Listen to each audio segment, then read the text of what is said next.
తెలంగాణ రాష్ట్రం నిర్వహిస్తోన్న police recruitment రాత పరీక్షల కోసం అన్ని ఏర్పాట్లు పూర్తయ్యాయి. నల్గొండ, సూర్యాపేట, యాదాద్రి జిల్లాలకు సంబంధించిన అభ్యర్థులకు నల్గొండ పట్టణంలో 27వ పరీక్షా కేంద్రాలని ఏర్పాటు చేశారు. పోలీసు రాత పరీక్ష ఏర్పాట్లపై నల్గొండ ఇన్ఛార్జ్ ఎస్పీ పరిమళతో మా ప్రతినిధి రామకృష్ణ ఫేస్ టు ఫేస్. రాష్ట్ర ఏర్పాటు జరిగిన తర్వాత తొలిసారిగా జరుగుతున్నటువంటి కానిస్టేబుల్ రాత పరీక్షల కోసం నల్గొండ జిల్లా యంత్రాంగం సర్వం సిద్ధం చేసింది. జిల్లా వ్యాప్తంగా సుమారు 11,000 మంది అభ్యర్థులు రాత పరీక్షల్లో పాల్గొంటుండగా అందుకు సంబంధించిన పూర్తి స్థాయిలో ఏర్పాట్లు చేయడంతో పాటు నల్గొండ జిల్లా కేంద్రంలో సుమారు 27 కేంద్రాలను ఏర్పాటు చేసి పకడ్బందీ ఏర్పాట్ల మధ్యన కానిస్టేబుల్ రాత పరీక్ష నిర్వహించడం కోసం ఏర్పాట్లు పూర్తి చేశారు. ప్రస్తుతం అందుకు సంబంధించి జిల్లా ఇన్ఛార్జ్ ఎస్పీగా ఉన్నటువంటి పరిమళ గారు మనతో ఉన్నారు. ఆ జిల్లాలో ఎంతమంది అభ్యర్థులు పరీక్ష రాస్తున్నారు, వారికి ఏ రకమైన సౌకర్యాలు కల్పిస్తున్నారు, అదేవిధంగా పరీక్ష కేంద్రాల్లో ఏ రకమైన చర్యలు తీసుకోబోతున్న విషయం స్వయంగా వారిని అడిగి తెలుసుకుందాం. చెప్పండి మేడం, జిల్లాలో ఎంతమంది కానిస్టేబుల్ అభ్యర్థుల కోసం పరీక్షలు రాస్తున్నారు, ఎన్ని కేంద్రాలు ఏర్పాటు చేశారు, పరీక్షలను ఏ సమయం నుంచి ఏ సమయం వరకు నిర్వహిస్తారు?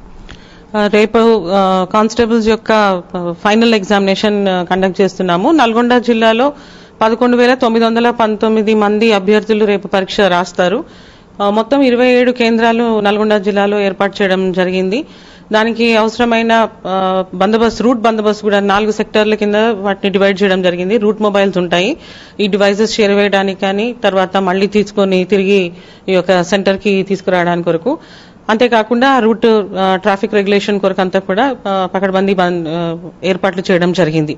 తర్వాత టైంకి అభ్యర్థులందరూ కూడా పరీక్షా కేంద్రానికి చేరడానికి కోసం ఆర్టీసీ వారిని కూడా అడిక్వేట్ నంబర్ ఆఫ్ బస్సెస్ రేపు అక్కడ ప్లై చేయమని చెప్పి కూడా రిక్వెస్ట్ చేయడం జరిగింది. తర్వాత డిఎంహెచ్ఓకి ఈచ్ సెంటర్ దగ్గర అంటే 27 కేంద్రాల దగ్గర కూడా మెడికల్ క్యాంప్ ఒకటి అరేంజ్ చేయమని చెప్పాము, ఏదైనా ఎమర్జెన్సీ మెడికల్ ఎయిడ్ కొరకు. తర్వాత వాటర్ ఫెసిలిటీ అదంతా కూడాను నిన్న చీఫ్ సూపరింటెండెంట్స్ యొక్క మీటింగ్ లో కూడా వాళ్ళకి కావాల్సిన ప్రాపర్ లైటింగ్ అరేంజ్మెంట్ ఇవన్నీ కూడా ఎన్ష్యూర్ చేయడం జరిగింది పరీక్షా కేంద్రాల్లో. తర్వాత అభ్యర్థులకు కూడా క్లియర్ గా చెప్పడం జరిగింది, ఎందుకంటే 10 గంటలకి పరీక్ష స్టార్ట్ అవుతుంది, 10 నుంచి 1 గంట వరకు రేపు పరీక్ష నిర్వహించబడుతుంది. కాబట్టి గంట ముందే వాళ్ళు పరీక్ష కేంద్రాల్లోకి అనుమతించబడతారు, వాళ్ళు అప్పుడే అక్కడ అవైలబుల్ గా ఉండాలి. 1 నిమిషం లేట్ అయినా కానీ కూడా పరీక్షా కేంద్రంలోనికి లేదా పరీక్ష రాయడానికి అభ్యర్థికి ప్రవేశం ఉండదు.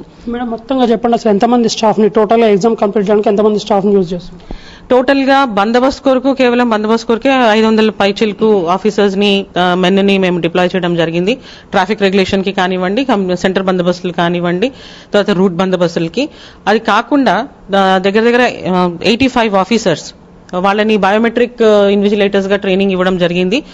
రేపు ఈ బయోమెట్రిక్స్ వాళ్ళు తీసుకుంటారు ఆ డివైసెస్ మీద వాళ్ళ అటెండెన్స్ కొరకు, తర్వాత క్రెడెన్షియల్ వెరిఫికేషన్ కొరకు. వాళ్ళకి జేఎన్టీయూ వాళ్ళు హైదరాబాద్ లో ట్రైనింగ్ ఇవ్వడం జరిగింది. అదేవిధంగా మళ్ళీ నిన్న ఇవాళ కూడా ఆ డివైసెస్ మీద మా ఆఫీసర్స్ కి, బయోమెట్రిక్ ఆఫీసర్స్ అందరికీ కూడా ట్రైనింగ్ ఇవ్వడం జరిగింది. అంతేకాకుండా బయోమెట్రిక్ ఆఫీసర్స్ వాళ్ళందరూ కూడా పోలీస్ ఆఫీసర్స్ యూనిఫామ్ లో ఉంటారు. తర్వాత వాళ్ళ యొక్క ఫోటో ఐడెంటిటీ కార్డు ఉంటుంది, క్లియర్ గా వాళ్ళ డీటెయిల్స్ అన్ని కూడా డిస్ప్లే చేయబడి ఉంటాయి. వాళ్ళకు కూడా ఒక ఇష్యూ చేసిన identity card they will carry, and based on the identity card they will be allowed in to the centre for conducting the biometrics అన్నమాట. మేడం, ఈ ఎలక్ట్రానిక్ కూడా జనరల్ తీసుకురాకూడదని చెప్పిన ప్రతిసారి అంటే జరుగుతున్న క్రమంలో అభ్యర్థులు తీసుకొస్తున్నారు, దీన్ని ఏ రకంగా అవగాహన కల్పించారు? ఆల్రెడీ మేము క్లియర్ గా ప్రతి ఒక్క అభ్యర్థికి కూడా చెప్పడం జరిగింది. వారి యొక్క హాల్ టికెట్ వెనుక కూడా అవన్నీ ప్రింట్ చేశాము. అంతేకాకుండా 2 రోజుల నుంచి కూడా మనకి న్యూస్ మన ప్రెస్ మీట్ లో ఇచ్చినప్పుడు కూడా వాళ్ళకి క్యాండిడేట్స్ కి ఇన్స్ట్రక్షన్స్ క్లియర్ గా ఇవ్వడం జరిగింది. ఇవాళ కూడా వాళ్ళకి చెప్తున్నాము, లేటు రాకూడదు, 1 నిమిషం లేట్ అయినా కానీ కూడా ప్రవేశం ఉండదు.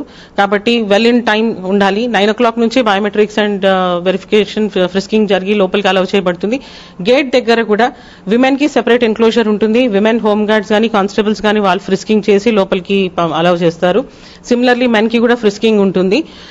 తర్వాత ప్రతి ఒక్క అభ్యర్థికి కూడా క్లియర్ గా చెప్పడం జరిగింది, రిస్ట్ వాచెస్ కానివ్వండి, any electronic goods, mobile phones ఇవేవి కానీ వారు తీసుకొని రాకూడదు.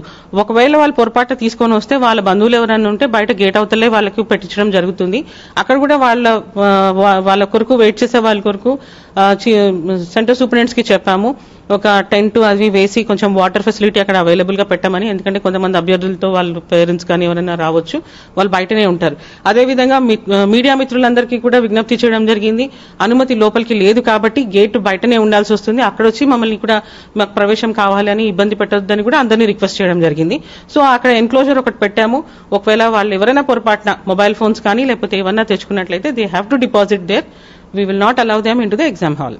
మొత్తంగా తెలంగాణ రాష్ట్రం ఏర్పాటు జరిగిన తర్వాత యాదాద్రి, భువనగిరి, నల్గొండ జిల్లాలకు సంబంధించి కానిస్టేబుల్ రాత పరీక్షల కోసం 27 పరీక్షా కేంద్రాలను ఏర్పాటు చేయడంతో పూర్తి స్థాయిలో పకడ్బందీ ఏర్పాట్లు చేయడం ద్వారా ఎటువంటి ఎలక్ట్రానిక్ గూడ్స్ ను కూడా అనుమతించకపోగా, అదేవిధంగా అభ్యర్థులు ఎవరైతున్నారో గంట ముందుగానే పరీక్షా కేంద్రాలకు వచ్చి బయోమెట్రిక్ విధానం ప్రవేశపెడుతున్న క్రమంలో బయోమెట్రిక్ విధానాన్ని సరిగ్గా ఇంప్లిమెంట్ చేయడం కోసం గంట ముందుగానే అభ్యర్థులంతా కూడా పరీక్షా కేంద్రాల దగ్గర చేరుకోవాల్సిందిగా పోలీస్ శాఖ విజ్ఞప్తి చేస్తుంది. అదేవిధంగా 1 నిమిషం ఆలస్యమైనా కూడా పరీక్షలను లోపలికి అనుమతించే పరిస్థితి లేకపోవడంతో గత కొద్ది రోజులుగా దేహదారుడు పరీక్షలతో పాటు ఇతర అన్ని పరీక్షల్లో కూడా పూర్తి స్థాయిలో అన్ని రకాలుగా ఫిట్నెస్ కలిగి రాత పరీక్ష వరకు వచ్చిన అభ్యర్థులు ఈ అవకాశాన్ని వినియోగించుకోవడం ద్వారా తమ భవిష్యత్తును నిర్ణయించుకునే విధంగా అందుకు అవసరమైన ఏర్పాట్లు చేసుకునే దిశగా పోలీస్ శాఖ ఏర్పాట్లు చేసిందని చెబుతున్నారు. అదేవిధంగా పరీక్షా కేంద్రాల వద్ద మెడికల్ క్యాంప్స్, అదేవిధంగా వాటర్ ఫెసిలిటీ కూడా పూర్తి స్థాయిలో ఏర్పాటు చేయడం ద్వారా అభ్యర్థులకు ఎటువంటి ఇబ్బందులు లేకుండా చర్యలు తీసుకుంటామని చెబుతున్నారు. కానిస్టేబుల్ రాత పరీక్షలకు సంబంధించిన తాజా అప్డేట్స్ ఇవి. వీడియో జర్నలిస్ట్ రాజుతో రామకృష్ణ, నెంబర్ 1 న్యూస్, నల్గొండ.